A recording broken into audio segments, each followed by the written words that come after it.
Good evening, you're watching the news on Croatian television. EU leaders have gathered in Brussels for their spring summit, at which they are discussing trade, the economic situation in the Union, taxing multinational internet companies, and U.S. tariffs on steel and aluminum, which the EU should be exempt from.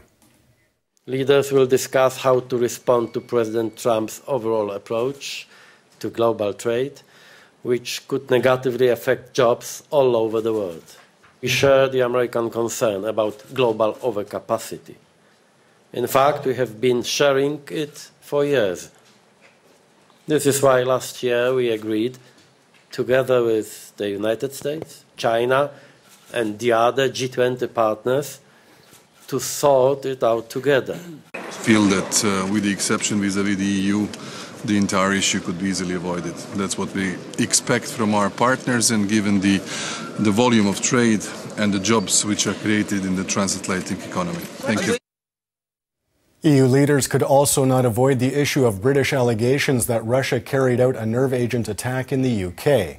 British Prime Minister Theresa May said that this was more proof of Russia's aggression against Europe and the Middle East. EU Foreign Affairs Commissioner Federica Mogherini said that the EU would show solidarity with the UK. We want to hear the explanations by Prime Minister May, and then I think there'll be the conclusions which will respond to the situation. Thank you. Back at home, government forwarded to Parliament a law on the ratification of the Istanbul Convention. It also included an interpretive statement which emphasizes that the Convention protects women from all forms of violence and that the Convention does not oblige Croatia to introduce gender ideology into its legal or educational systems. Forwarding this convention into parliamentary procedure is not the result of pressure from the opposition or some associations. It is also not the result of an initiative on the part of our coalition partners, be they in government or in parliament. The forwarding of this convention into parliamentary procedure is the firm, clear, and unambiguous political will of my government. Meanwhile, SDP leader Davor Bernardic announced today that his party will vote in favor of ratifying the convention. He added, however, that government's interpretive statement is of little significance. The statement to go along with this convention, which they presented to us today, is a worthless piece of paper, little more than a useless pamphlet that has absolutely no meaning. That document is in truth a desperate attempt with the sole goal of regaining the trust lost among a segment of HDZ voters and party members who have turned their backs on them. Prime Minister Plenković had this to say about Bernardic's statements. I call on the leader of the SDP, whose party waited a full 3 years while it was in power, with a convincing majority in parliament, and didn't move a finger to ratify the convention, to study the law on the ratification and implementation of international contracts, so that he can familiarize himself with the point of interpretive statements. That he also take a look at other laws on ratifying fundamental EU contracts and the numerous interpretive statements given by other member states, and that ultimately he assume political responsibility in a serious way, because this kind of politics is based on witticism. Meanwhile, the decision to proceed with the convention's ratification has left the Prime Minister's coalition government divided. This is a law that will deeply harm the Croatian people, and they are all well aware of that.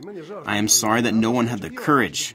I expected there to be a few dissidents and would vote their conscience, but no one had the courage.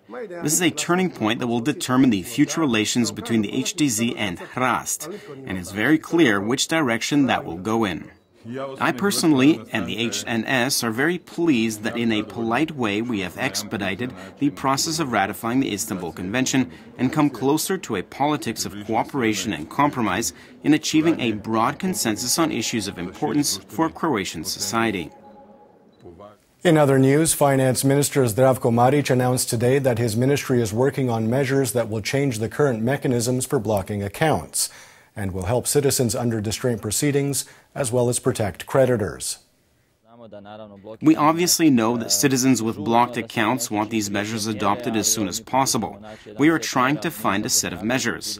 Justice Minister Bošnjaković, within his purview, and myself with the Finance Ministry are working on our end, so that the existing situation can be in some way untangled. But I repeat once again, what's even more important is to make specific legislative changes that will eliminate these kinds of scenarios in the future. And taking a quick look at sports in tennis, Croatia's Petra Martic is through to the second round of the tournament in Miami after beating American Lauren Davis 6-1, 7-5. Donna Vekic also advanced with a 6-love, 7-5 win over Italian Camila Giorgi. In the men's draw, veteran Ivo Karlovic lost to Canadian Vasek Pospišil 7-6, 7-6.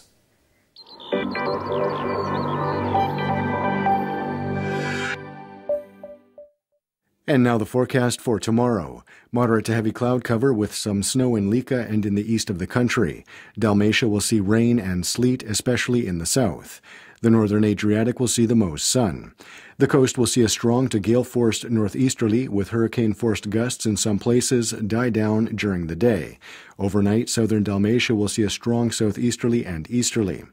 Morning lows of -6 to -1 degrees Celsius inland, 0 to 5 on the coast, will give way to highs of 2 to 7 degrees in the interior, 6 to 11 on the Adriatic.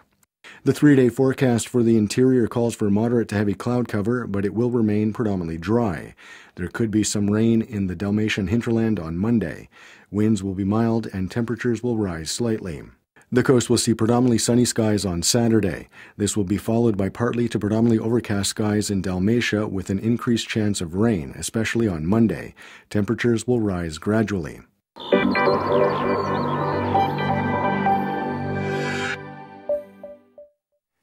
And that wraps up the news. Be sure to join us again tomorrow night.